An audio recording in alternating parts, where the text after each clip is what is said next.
Bonjour, Stéphane de la pépinière Botanea. Aujourd'hui, je vais vous présenter les plantes dépolluantes. Nous passons 80% de notre temps dans des lieux clos où l'air est chargé de substances potentiellement nocives comme les colles, les vernis, les peintures. À savoir que l'air intérieur est 4 à 5 fois plus pollué que l'air extérieur. Saviez-vous qu'une composition de 3 plantes suffit à assainir l'air dans 30 mètres carrés d'habitation? En effet, certains végétaux ont cette capacité remarquable de purifier l'air en stockant ou en transformant dans leurs cellules les polluants atmosphériques toxiques. En voici quelques-unes.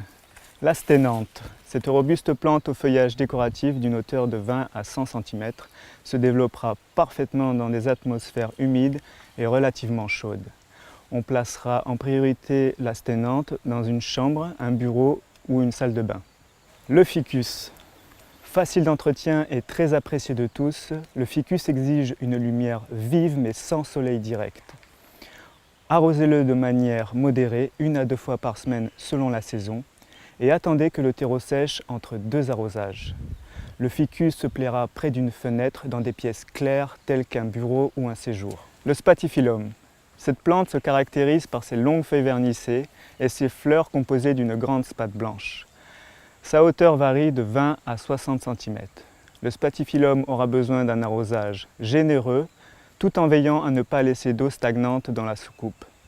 Tolérant une luminosité faible à modérée, le spathiphyllum aura sa place dans n'importe quelle pièce de votre habitation. Les palmiers, rustiques et accommodables, ils sont appréciés pour l'ambiance exotique qu'ils offrent à nos intérieurs.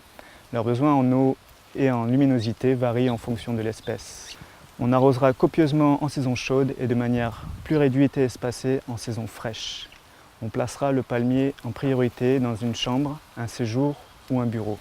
Voilà, je vous ai présenté 4 plantes dépolluantes, mais il en existe beaucoup d'autres. Pour plus d'informations ou de conseils, je vous invite à consulter notre site internet ou notre page Facebook. Merci et à bientôt dans notre pépinière.